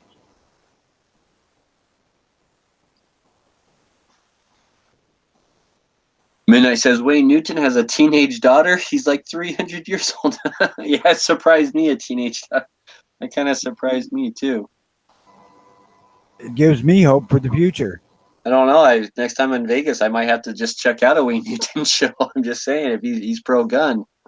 Midnight says if he gets in trouble, he should sue Joe Biden for telling him it's okay to fire into the air. I mean, that is what the vice president at one point in time did say, right? The former vice president, while he was vice president, that's what he did tell us to do, right? Well, warning shots are a bad idea, so don't do them. No, yeah.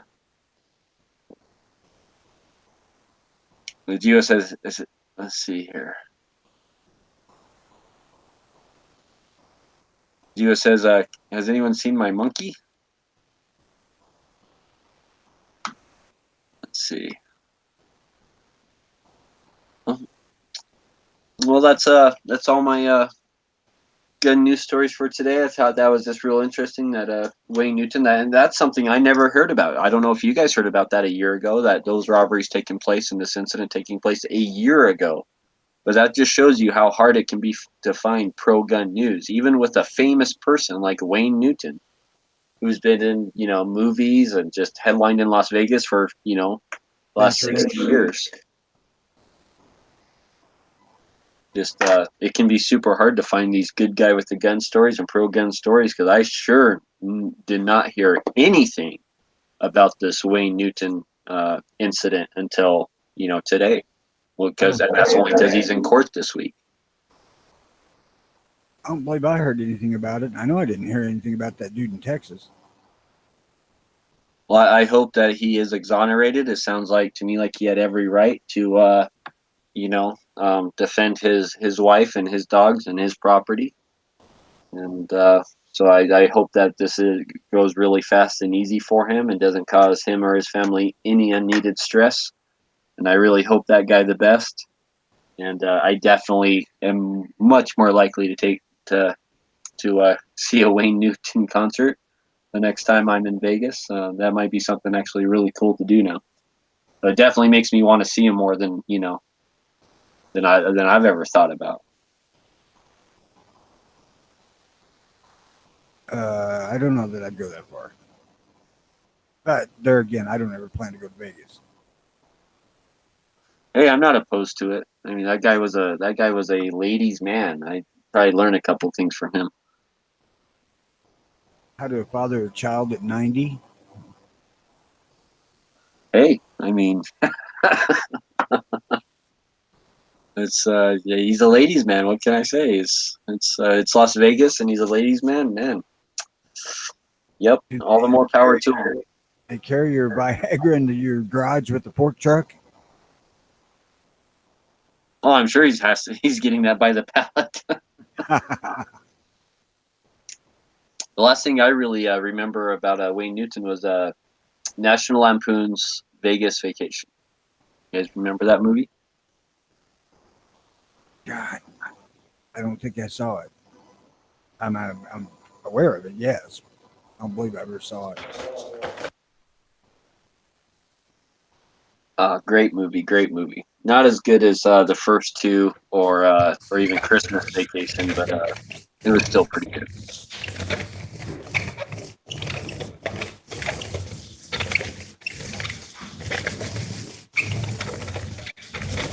What is David doing there? Is he sounds like Not sounds like yet. David's Stallion something. Oh, sorry. I thought I was muted. No, you're all right, buddy.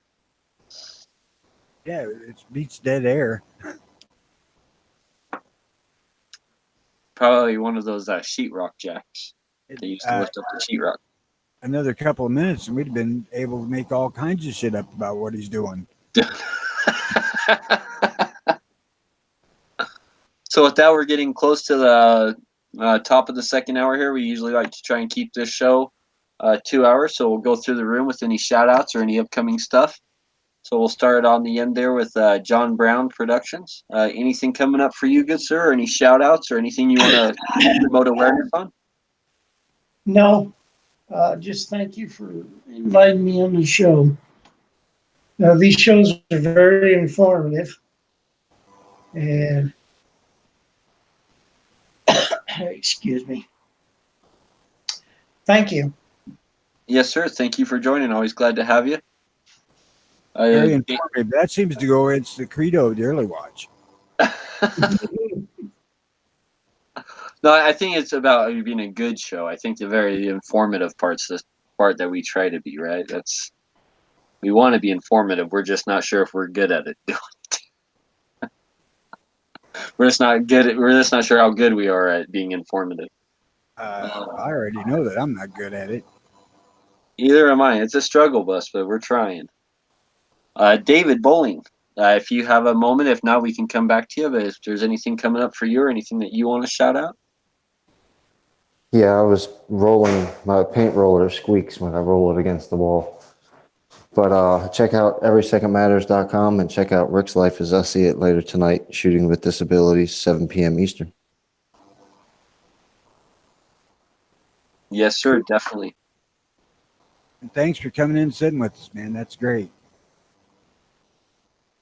Tony, how about you? Well,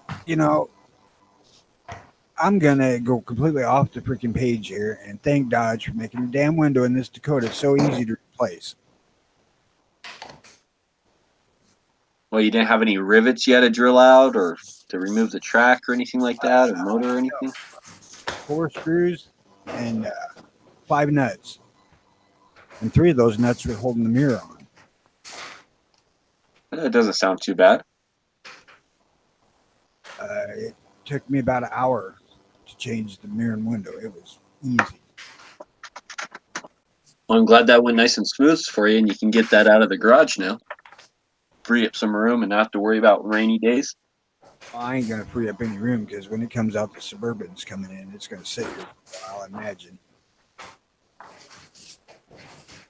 It's always good to get a new vehicle to drive, though. It's always fun to get a new vehicle and be driving something new, I think. Or at least new to you, you know? Well, it's the Suburban needs a lot of piddly shit done to it, so I got something else to drive. I'm going to start doing it. That'll give you a project to work on. Keep you busy. Well, so let's see. Oh, one go thing ahead. that I have is time. Time is our most precious commodity. So let's see here. So yes, I will also give Rick's Life as I See It a shout out. 7 p.m. Eastern. Definitely tune into that. Shooting and the Disabled. That great show. After that, we have Never Enough Ammo at 9 p.m. Eastern. Guns and Politics. And then we have the Daily Gun Show at midnight Eastern. Definitely tune into that. Gunchannels.com, free to join. Come on over there. There will be a lobby link posted in about 10 minutes or so, a live open lobby. Feel free to come over there, jump in the lobby. We try and stay firearm and 2A focused in it, but it is an open lobby, so feel free to talk about what you want. So that look forward to that in about 10 minutes over on gunchannels.com. And links to join the lobby and participate will be on there, or to watch will be on the same channel you are watching now. Thank you everyone for tuning in and watching Early Watch today. Really appreciate it. Thank you for my esteemed panel hosts here for helping me through this. I could not do it without you guys. It makes it so much easier. And with that, just want to say have a good day, everybody, and thank you for watching. Good day, everybody.